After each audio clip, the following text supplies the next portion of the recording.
The first thing I noticed was the smell of bleach. It clung to the kitchen like a lie told too carefully, sharp and out of place against the warmth of the morning light. I stood there barefoot, coffee cooling in my hand, listening to the low hum of the fridge and the faint sound of my wife moving around upstairs. For a second, everything looked normal enough to pass. That was the problem. Normal had started to feel rehearsed. My name is Daniel Harper. I was 38 that spring, old enough to have learned the weight of routine, young enough to still believe it meant safety. I'd been married to Emily for 11 years. We had a house that creaked in the right places, a dog who slept between us like a referee, and a shared language built from half sentences and glances. Or at least that's what I thought we had. Emily came down the stairs a minute later, already dressed, hair pulled back tighter than usual. She kissed my cheek, but her lips barely touched my skin. "You're up early," she said, reaching for her keys. "So are you," I answered. My voice sounded steadier than I felt. She shrugged. "Couldn't sleep." That was new. Emily used to sleep like a stone, sprawled across the bed, stealing the blankets. Lately she'd been rising before dawn, claiming headaches, errands, walks she never took. I told myself it was stress. Everyone had stress. I'd just been diagnosed with cancer 3 weeks earlier. Stress was supposed to belong to me. The word still felt unreal in my mouth. Cancer. Stage 2 lymphoma. Treatable, the doctor said. Manageable. I remembered Emily squeezing my hand in that sterile room, her eyes glossy but distant, like she was already watching the scene from somewhere else. Since then she'd been kind in a careful way, like kindness was a chore she was afraid of doing wrong. I watched her move around the kitchen, wiping a counter that was already clean. The bleach smell made my stomach turn. "You don't have to disinfect everything," I said lightly. "I'm not made of glass." She froze for half a beat. "Just long enough." "I just want the house clean," she said. "Especially now." No. The word landed wrong. Not we, not us. Just now, like a phase to get through. She left before I could answer, the door clicking shut behind her. I stood there longer than necessary, staring at the empty space where she'd been. On the table sat her phone, face down. She never forgot her phone. I didn't touch it at first. I told myself not to. Trust wasn't something you tested, it was something you practiced. That's what I'd always believed. But the screen lit up on its own, buzzing softly against the wood. A message preview flashed before going dark again. "I can't keep doing this." No name. Just the words. My chest tightened, not from illness but from something colder. I picked up the phone before I could talk myself out of it. It was locked, of course. Emily had changed her passcode recently. Another small thing I'd explained away. I set the phone back where it was, my hands shaking. The house felt different now, like the walls were listening. I told myself there had to be an explanation, something harmless, something I'd laugh about later. But even as I thought it, I knew better. Because as I looked around our spotless kitchen, breathing in that harsh, sterile air, one thought settled in my gut and refused to move. Emily wasn't cleaning for my health. She was preparing to leave. That afternoon, I drove myself to the infusion center even though Emily had offered to come. She said it too quickly, like she was checking a box. I told her I wanted the independence. The truth was, I needed space to think without watching her pretend not to watch me. The center smelled like antiseptic and burnt coffee. I sat in the vinyl chair, sleeves rolled up, listening to the murmur of nurses and the soft beeping of machines. Across from me, an older man joked with his wife about losing his hair. She laughed, full-bodied, the kind of laugh that came from practice, from choosing someone every day even when it got ugly. I looked away before the envy hardened into something bitter. I kept thinking about the phone. About the words I wasn't supposed to see. "I can't keep doing this." They echoed against older memories I hadn't visited in years. Emily and I hadn't always been smooth. Early on, we learned how to argue quietly, how to fold resentment into polite silence.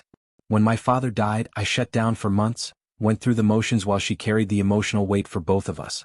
She never complained, not directly. She just grew efficient. Independent. I told myself that was strength. When I lost my job at 32, she picked up extra shifts without asking. When we couldn't have kids, she cried alone in the shower so I wouldn't feel responsible. Emily was good at enduring. I'd always admired that about her. I'd never asked what it cost. After treatment, I stopped by the house unannounced. I'd forgotten my insurance papers and figured I'd grab them before the brain fog got worse. Emily's car wasn't in the driveway. The house was quiet in that hollow way that made your footsteps sound intrusive. The papers were in the desk drawer where they always were. As I slid them out, something else caught my eye. A slim folder tucked behind old tax returns, labeled in Emily's neat handwriting. Not my name. Not hers. Apartment options. I stood there longer than I should have, the word options staring back at me like a challenge. Inside were printouts, floor plans, rent ranges, neighborhoods across town. Dates scribbled in the margins. Questions about lease lengths. It wasn't a whim. It was research. I told myself there was still a version of this that didn't end badly. Maybe she was planning something temporary. Maybe she needed space. People needed space. That didn't mean betrayal. But then I noticed the timeline. The earliest date was from 2 months ago. A full month before my diagnosis. My hands went numb. I sank into the desk chair, the leather creaking under my weight. 2 months ago we'd taken a weekend trip to the coast. Emily had walked barefoot on the sand, laughing when the water surprised her. That night, she'd fallen asleep with her head on my chest, tracing circles on my arm like she always did. I remembered thinking how lucky I was. All that time she'd already been planning an exit.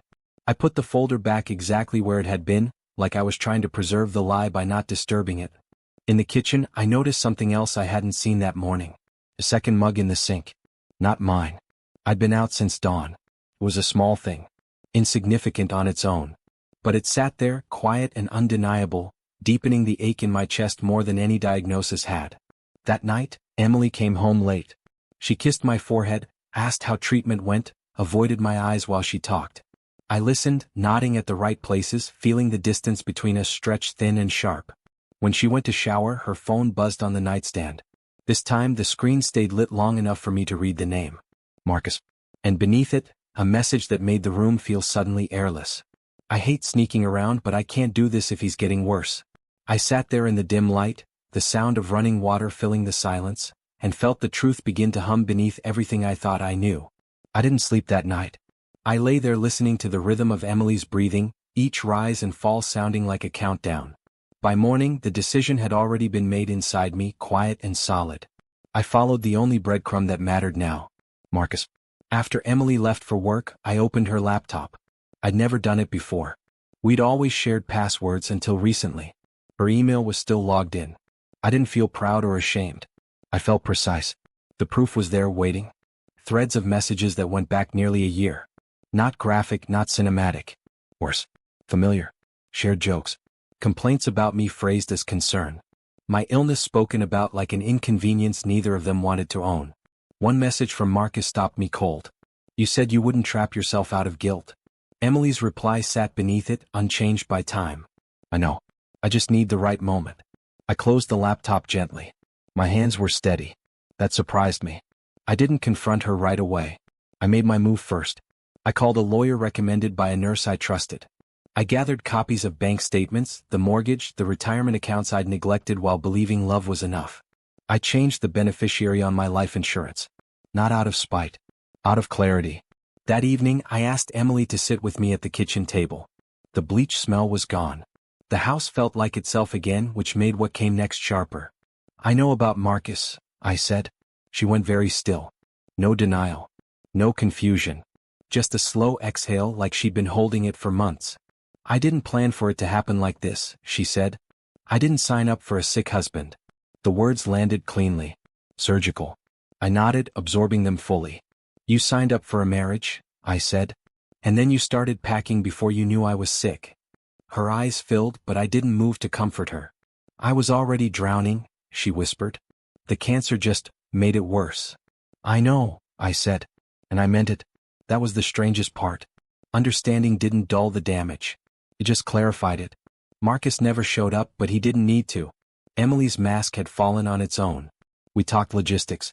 Calmly. Painfully. I told her I'd filed paperwork that morning. I told her she'd need to find somewhere else to stay. She stared at me like she was seeing me for the first time. Maybe she was. After she left, the house was quiet in a way that didn't hurt as much as I expected. I sat on the floor with our dog, his weight warm and real against my leg. The victory wasn't loud.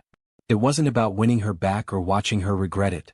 It was about choosing myself when I'd been written off. Treatment continued. Some days were brutal. Some were hopeful. I learned how strong I was without needing someone to witness it. Emily moved on quickly. I moved on honestly. If you're listening to this and you've ever been abandoned at your weakest, know this: survival can be a form of revenge. Clarity can be power. And sometimes the quietest moments are where we reclaim ourselves. If this story resonated with you, like the video, subscribe, and stay with me. There are more stories to tell. Because after the storm passes, there's a silence that isn't empty. It's fertile. And that's where new roots find their depth.